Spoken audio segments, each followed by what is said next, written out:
event in Times Square, and of course the event that took many of our servicemen's lives in Fort Hood. So there is emphatically, without question, a war on terror here on our soils.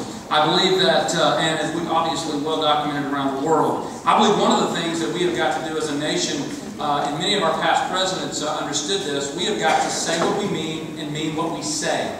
And we have failed in doing that. We are about fighting political wars. You know, one of the things, the rules of engagement, that General Petraeus said he was going to change, is he was going to change rules of engagement. Because previous to that, our young men and women were on patrol and were not allowed to chamber a round. Well, by the time they take a round and put it in that chamber, they have either lost both of their legs or they have died. And I'm telling you, that is insane. War should be brutal, it should be ugly, horrific, because it should be short. And the only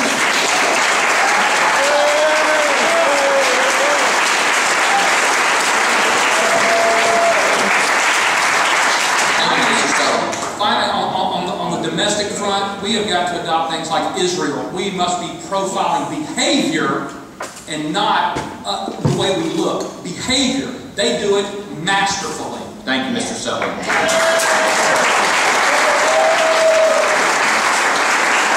Mr. Henry, is there a war on terror both domestically and abroad? And if so, how should America deal with both our friends and our enemies around the world? You have 1 minute. We've got a half-hearted air fight. War on terror. The first thing we have to do, which we haven't done since World War II, is declare war on terror so we can fund it and put it in the budget. That's the first thing we have to do. The second thing we have to do is stand up to what former President Bush said, and that is if you are either with us or you're against us. If you harbor, we will come after you, and we need to hold to that. As far as rules of engagement, they were non-existent. Let the military leaders run the military. Keep your civilian. President Obama and the current administration up there, but it takes mean people to kill mean people. And that's what it's all about. As far as Pakistan is concerned, if they're not going to let us go in there, and if they're not going to do their job, we have the right to go in there and get rid of those safe havens for the terrorists. And you don't have to worry about Iran, because in about 6 months, if we don't do something, Israel will take care of that nuclear power plant for us.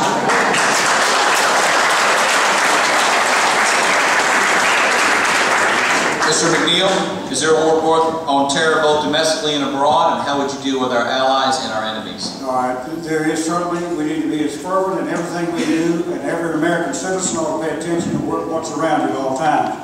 We need to, if we're going to fight a war, we got to get in there and do it right, and do it once and get it over with. And as far as people like Iran even rattling his saber, I like how my President Reagan took care of Gaddafi. Sent a few planes in there and took him out.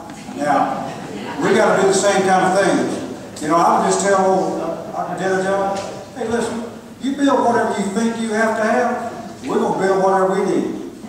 And if you ever harm Israel, or us, or any of our neighbors, you won't have to have it all, because what hits your center of your country is going to be big enough, y'all walk down there with 5-gallon buckets and dip that all.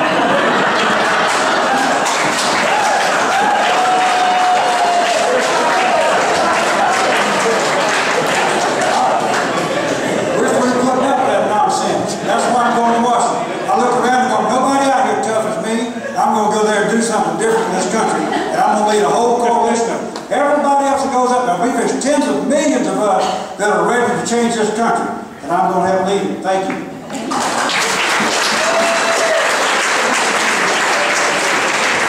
Mr. Schoen, is there a war on terror, both domestically and abroad, and how would you deal with our friends and enemies around the world?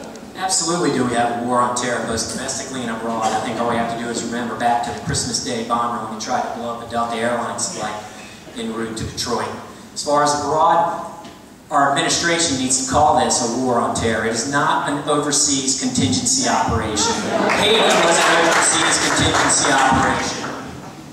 We are treating these people with kid gloves. And as far as our objectives, it's very simple. Keep America safe. We are kowtowing to Islam because they have a radical fringe. If you're a member of a religion and you are killing my family or friends, you're not a religion, you're a cult, gentlemen. We need to target these individuals accordingly. We need to give our military clear marching orders, what they are to accomplish and and what they are not to accomplish. And then we step back and we let General Petraeus, he is the expert. And our men and women over there, I live amongst many of them in my neighborhood. My neighbors have been over there and back 4 times in the last 9 years. This is the finest force known to man. If we let them win, they will win. All we need is the American will.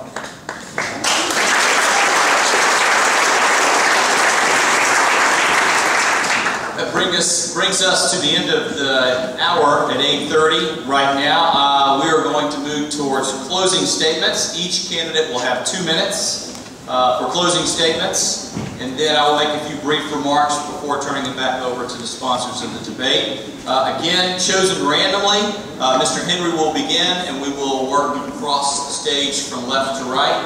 Closing statements, Mr. Henry, you have 2 minutes.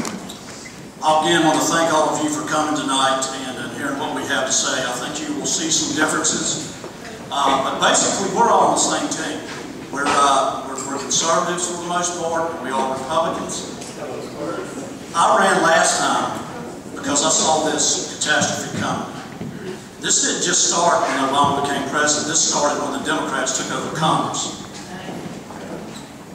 You're going to be in a fight for this seat. The Democrats are not going to let this seat go without a fight. They're going to fund it, they're going to get nasty, and you've got to have a leader that can deal with it. I've been in that situation. I've juggled the glass balls and bounced the rubber ones off the wall. You need to know something about me. I'm an American first, I'm a conservative second, and I'm a Republican third.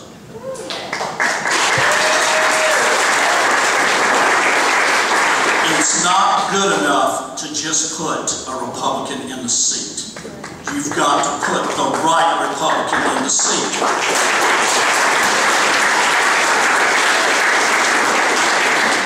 I know that I have the ability to go up to Washington and get things done, to caucus with people like Paul Ryan and Jeff Flake and Eric Cantor, who are conservative and are waiting for people like us to come up there and to straighten this country out and put it back in the hands of the people that elected these representatives. Our current representative has lost touch with that. Ladies and gentlemen, thank you again, and God bless you.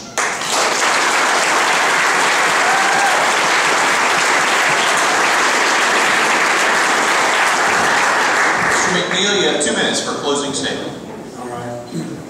Well, I guess you know enough about me to know by now I don't need a script, and I don't need a teleprompter, and I don't need a poll to let me know what I believe every 30 days.